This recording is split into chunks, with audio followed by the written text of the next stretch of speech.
Welcome to Community Conversations. I'm your host, Steve Mantis, and my guest today is the Mayor of Nipigon, Richard Harvey. Welcome. Thank you, Steve. Thanks so much for joining me on the show. No, it's I've seen it a number of times on TV, so I'm excited to have the opportunity to be here. Cool. Well, Richard, tell us a little bit about your background. Where did you grow up, and how did you end up in Nipigon? Well, actually, it's an interesting story. My family is actually one of the long-time, families of Port Arthur, and actually, I can go back in Fort William side as well to the early 1800s when... You can't cross that boundary, I'm sorry. Well, but you got to stick to one or the other? It's the other side of the family.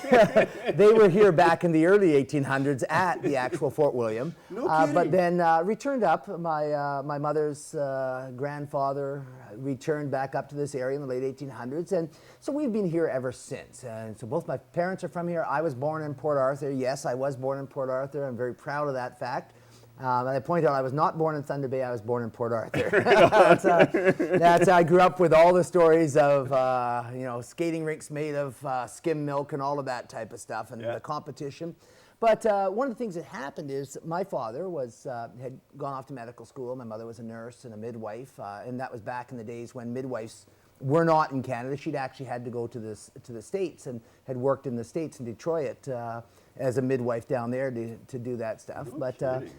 The opportunity came up where there was, just after I was born, there was an opening in Nipigon. My father was working at the Port Arthur Clinic, so was asked to look at that if he was interested in taking over practice there. And long and short of it is that they ended up doing that. So for the next number of years, I lived in Nipigon, between Nipigon and Thunder Bay. Of course, the Queen Street area, and that area is where my grandparents were in town here, so we were back and forth all the time. And then we were there till 1976, and at that point my parents, with 8 kids, my dad being just those people who know my father, Dr. Harvey, the kind of guy he decided he was just going to basically give up everything and move to Africa with all the kids to work as missionaries. And how old were you? I was 15 at the time, 14, No 15. kidding. And so moved over, and I was there for a couple of years there, and then came back to Canada for some of my high schooling, and went to a boarding school here in Canada, but then moved back to Port Arthur and to Thunder Bay, and it was Thunder Bay by that time, of course. And so, so spent a number of years. I originally went to a seminary out in Saskatchewan, then went to Lakehead University, then later on was back up to the Manitoba area to do some more seminary training, and went with that, and eventually completed, I'd done my education degree, and I returned to Africa to work in West Africa, in Nigeria, northern Nigeria, where we're hearing about so much. That's actually where I lived, in that area for a good while there, working in a mission school, teaching in a mission school over there. And how long was that? I was there for a couple of years. Wow. A couple of years. And I was actually over a couple of times.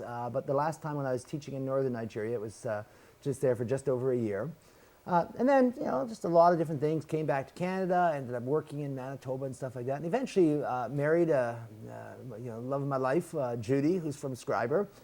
And one thing led to another. We went up to Manitoba. I did some further training up there and was working with the church. I was working in ministry, so I was with the church there, and had an opportunity to move out and start working at Dalhousie University. So ended up out there, and my wife and I, we were a little later in life when we started having a family, and as we started having kids, we looked and we said, something, we want to be closer to family. So we stopped, and my parents, by that time, they'd moved back to Thunder Bay here. Mm-hmm. My wife's family was from Schreiber, so how did we end up in Nipigon? We said, well, if we want to come back here, isn't that a beautiful place to be? Because we're exactly halfway between the two families. Yes, yes. And I used to joke about the fact that we were close enough that we had a babysitter if we needed one, but far enough away that no one was going to stop in unexpectedly. And that's how we ended up in Nipigon. That's a long story, telling it all. Compromise. But, yeah. Well, you picked a beautiful part of the world to return home and kind of settle down. That's totally great. And so when did you end up then moving back to Nipigon area? Moved back, that was 2001. 2001. Okay, so you've been 14 years now in Nipigon. Wow, when did you get involved in politics in Nipigon? That was 2006, actually. 2006 was the first time I ran for mayor, and that was the first position I ran for, was mayor. And it was sort of an interesting journey, because what was happening was we were looking at things happening in town. And I recognized at that point that a number of us were talking about the fact that, that things looked bleak in Nipigon, and we needed to take some very aggressive steps. We needed to really start, I believe, looking forward, and some of us felt that it was time to have some different faces around the table.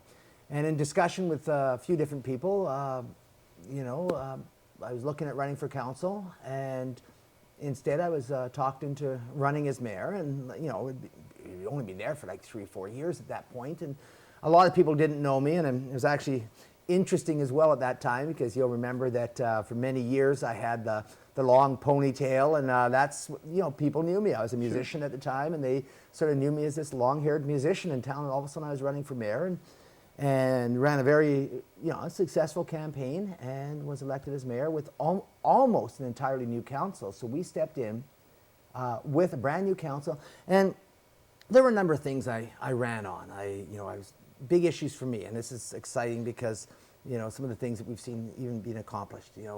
I ran on the fact that I wanted to see the Nipigon area of concern addressed and dealt with and cleaned up. And in the Nipigon Bay area. Nipigon Bay area of concern. And the number one thing for that was to build a new sewage treatment plant for Nipigon, which of course, politically, you don't run on sewage. On sewage. you don't do that. You run on the things that people can see. And yet that was something that I felt was really important, to run on that.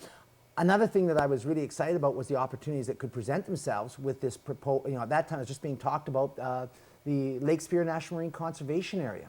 It hadn't been announced. It wasn't even proposed at that point. It was just, there were some ideas being put around, and everything looked like it died on that. So I was pushing, saying, I want to see that thing move forward.